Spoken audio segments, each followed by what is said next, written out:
Hey guys, time for a game review. This has been submitted by Rich, who's a Chess Bootcamp Live member, and I think both players here are in the certainly above 1,000, kind of 1,100, 1,200, 1,300, that kind of area. So I've got it in focus mode right now, so I can just concentrate on the board. And I haven't looked at this game at all. We're just going to work through it and see what areas we might be able to identify for Rich to be working on next in his chess journey. So we've got an e4, e5, knight f3, knight c6, all normal. And now we have the Italian game with bishop to c4. And this is the gioco piano, when black responds in kind with the same bishop move. It means the quiet game. And now d3. So this is kind of solid, normal, conservative kind of play. The bishop's now outside of the pawn chain, so we've now structured our pawn chain on the light squares, and that's going to mean that this bishop has lots of scope to move around. It can pass through this wall, but the light square bishop obviously cannot. It might even drop there at some point, and now white's ready to castle, so all good. Black brings out the second knight, and now h4. So this is like a defense against a kind of reversed fried liver attack. Okay, with bishop and knight maybe looking at there. Now, I don't think I would have played this move, Rich. I think better here is probably to castle, right? If you think about what you want to do, and you quite often you don't want to achieve something using a pawn move if there's another way to do it. Okay, so here, yeah, the idea is we want to take this square away from the knight to stop the knight coming in. However, castling here, yeah, we're not taking the square away from the knight, okay, but if we castle, we've got two defenders on this pawn because we've got the rook that's on f8 and the king on g8, okay, and it almost never works out better for the attacker to trade two minor pieces for a rook and a pawn. Okay, so yeah, I think I would have definitely castled. If you think about it, we're in the opening phase. Our default is to develop, get the king safe, all of those things, right? We want to get to that point where our rooks are connected. That indicates that we've completed development. Here, I don't think it would really be in black's interest to come up here, because also if you castle here and black throws the knight in anyway, then you can push h3 if you wish and kick the knight away once it treads over the line. Okay, so yeah, I think definitely castling here would have been preferable. Of course, you know, we are carrying on the theme of putting pawns on light squares, so you never know. I mean, you might have ideas of bringing the pieces out on the queen side and then castling long, so we shall see. Right, black now castles king side and white castles king side. Okay, should have just done that on the previous move. So my idea is that this is a potential weakness and a potential target. For example, you know, there might be bishop sacrifice ideas, really peeling open the king. You know, if black can get a major piece onto the G file, that really becomes a very attractive hook for black. All right, and now we have the aggressive D5. So black is here playing definitely on the front foot. This forces the issue because the pawn is attacking both bishop and pawn. So I'm imagining that you're going to capture there and the knight will recapture. Does deflect the knight away from the defense of the king. Oh, no, but we have like an in-between move here. Huh. Obviously the knight can recapture at any point. Just wondering if... No, I don't think I'd play d6 here. Doesn't seem to make any sense at all. Black just captures and gets a stronger centre. So yeah, this pawn, we can just forget about this pawn, I would say. Question is, do you want to take with your knight? And probably not. This is again one of those cases where you go, okay, if I take, Black takes, say with the bishop. Black's position is kind of the same. Black has invested 2 moves in this knight already. But if Black takes me and then I develop my queen for free, right? And my queen's protecting that pawn. So here I wouldn't initiate the exchange of knights here. Better probably to develop the knight, because then we've got 2 defenders on that d5 pawn. Okay, but yeah, okay. So knight takes the hanging pawn, which I missed. And it dissolves this tension between this knight. So, but still, this pawn is over-attacked and under-defended. So we've traded a pawn there. I'm just wondering, we'll look at the computer analysis later. I'm wondering whether knight b3 would have been a sensible move here. Right? Again, always be looking to develop. So here, yeah, we're grabbing a pawn, but we're also giving up a pawn. And we're several moves into the game, and we've still got a couple of pieces to develop. Always be looking for ideas to develop and control the board.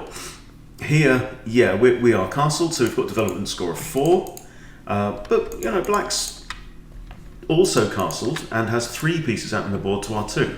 And that's because we've been using, one issue is this pawn move, the other one is moving the knight a second time, you know, so we are slightly behind in terms of development. Okay, and now white initiates a trade here, which is kind of understandable, but I'm not sure that that bishop isn't a better piece than that knight. Okay, and the reason is that there's no pawnage in the middle of the board at all, right? The only pawn, in fact, in the middle to D&E files is white's pawn here. I would probably just look to just leave the bishop there, maybe drop it back to b3 at some point in the game. But look, this bishop is pointing at the enemy king, which means that, you know, this knight and pawn can't both move off that diagonal, right? This knight's probably going to move at some point, and then that pawn will be pinned. So, yeah, again, I don't see the benefit to white of trading off a piece that you've already invested a move to develop, right? And inviting the queen out to the board. So now again, we've got a development score of 3, okay, because we've castled and we've now only got 1 developed piece, whereas Black has castled and has 3 pieces out on the board. So Black is now very much in the lead in terms of development and control of the board. I would also now be worried about a queenside bishop fianchetto with an immediate checkmate threat. That's kind of nasty. But now knight c3 looks very natural. Oh no, we've got an issue. We've got to protect this knight. So I'd probably rook e1. I don't think bringing the queen out would help, and certainly we don't want to move the f pawn because there's a bishop here as well. So I'm actually really liking Black's position at this point in the game. Okay, so again we've retreated the knight. Can you see there's a kind of a pattern here? What I'm getting at is moves that are not really progressing your development into the game. Yeah, we're now getting ready to play that with tempo. Bishop can come. Bishop's got a few options as well. But Black is definitely in the ascendancy still at this point. And Black now trades off. And there we go. Okay, so we've got 2 pieces attacking here. 2 defenders. But the problem is the second defender is the pawn. So Black's now peeled open your king. And we've got an isolated h-pawn, we've got double isolated f-pawns. And Black has a very nice pair of bishops. So I think, again, what would I have done here? I don't think I would have retreated the knight. I think rook e1 is preferable, right? Because this is a forward step, right? The knight in the center of the board, that's a good thing. You want to maintain that, right? A rook on an open file is a good thing.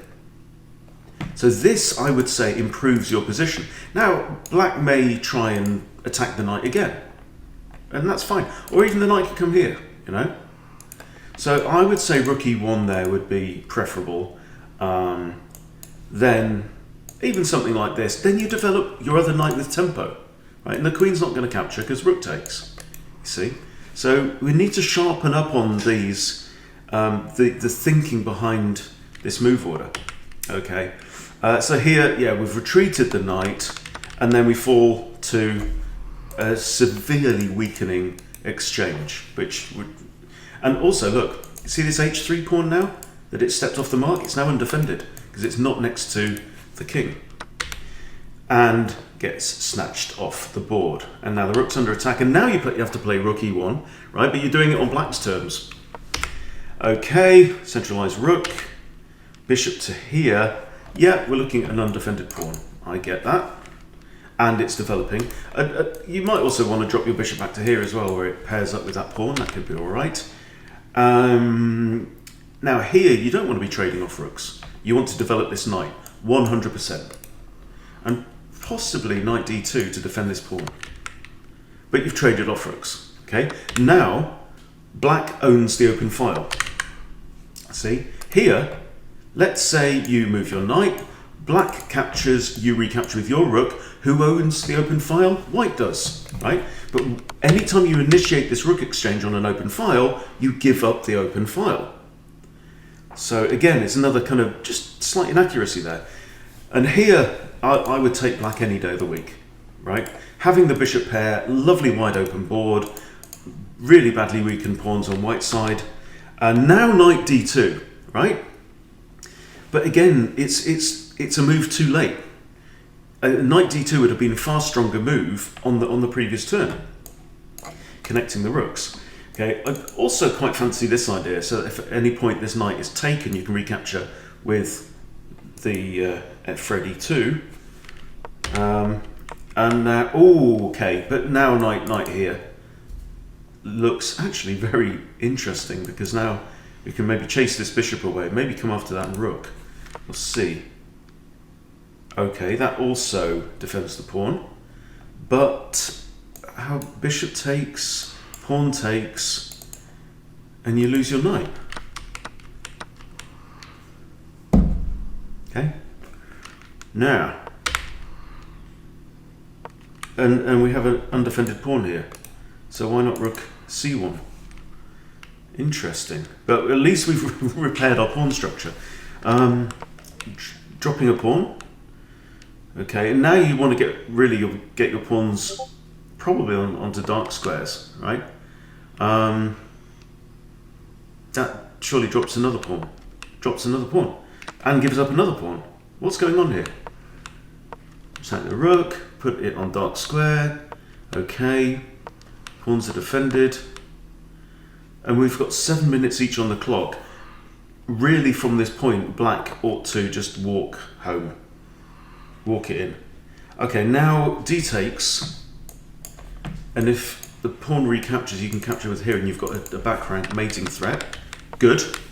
Okay, which the rook defends. This pawn is defended by the bishop, but we are down 2 pawns and a bishop. This is not ideal. Now king f2, yeah, good.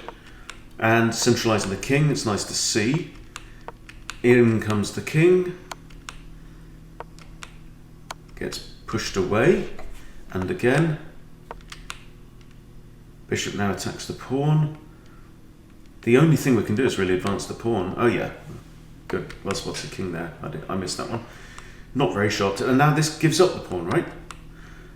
And now a check. Now, because the king's guarding this square, black's king now has to go onto the back rank, which means we're going to win a pawn, but it would mean giving up this guy as well. So what's going to happen there? Okay. Any particular reason why you didn't take the pawn? Because now bishop takes that and it comes with check as well. Okay. And that's checkmate. Okay. So, you got lucky. You got very lucky there. All right, I'm going to drop out of focus mode now, and we'll have a look at the game review. I'm interested to see if the Fish God agrees with my assessment. Yeah, look, this is absolutely, totally lost until your opponent blunders. So let's have a look. Okay, this is all book. H3 is the best. Wow. Wow. Really? See, here I would have castled. Let's see what the computer thinks of that. H3 is best in that situation. Well, I'm surprised. Okay, castles is excellent. In fact, castles puts white at plus 0.3, whereas H3 puts white at plus 0.13. So, anyway, H3, apparently perfectly decent move. Okay, castles. Now castles. D5 is good, D6 better. Knight D4 is a mistake. Okay, and here, yeah. Here you can see it. The computer will very often want you to develop. Okay, so yeah, this is the move that I suggested, defending the pawn. The computer here says just take the free stuff. And that's okay. And that's inaccurate. And that's a mistake, yeah. Again, it wants you to develop your pieces. So I think that is a key thing. I would say, particularly until you have connected your rooks, you should probably kind of write this down, you know, to say, and keep it next to you when you play. Can I develop? Can I develop? Right. So here, yeah, the computer still likes white, and that's a blunder, right? Because of this, okay. And the computer says yes, rook e1. Rook e1, right? You are improving your rook, you're putting it on the open file, you're defending the knight, okay? Don't retreat, don't go backwards unless you absolutely have to, right? So yeah, interesting that the computer agrees there as well. So I think that's enough, you know. You were very lucky to win that game, Rich, for sure, 100%. But you definitely made life harder for yourself. So that really is the takeaway. It's that you need to, and let's just go through the game again. In fact, I'll just flip back onto here. At what point in the game did white actually connect rooks? Well, actually never, because we traded off, right? Let's have a look at that move as well. I want to check this one on the computer. So, yeah, all bad. And it's saying rook d1 was better there. Okay. That's okay. Again, it wants you to bring your knight out. Really, you know, this knight had so many opportunities to get into the game. That's inaccurate. Oh, computer doesn't mind that one. But now black is, from this point, yeah, black's still in a winning position. Knight d2 is a mistake, probably because of, yeah, rook e2, which is what we got in the game. And again, yeah, this is my suggestion, was to put the knight here, actually trap the rook in. Having said that, you would have lost probably this pawn anyway, so yeah, but really, this I think is something for you to work on, Rich, is development, right? Be absolutely committed to developing your pieces, and always be looking for a way to achieve whatever you want to do and develop at the same time, because you definitely had a lot of opportunities to progress your development in this game that you passed up.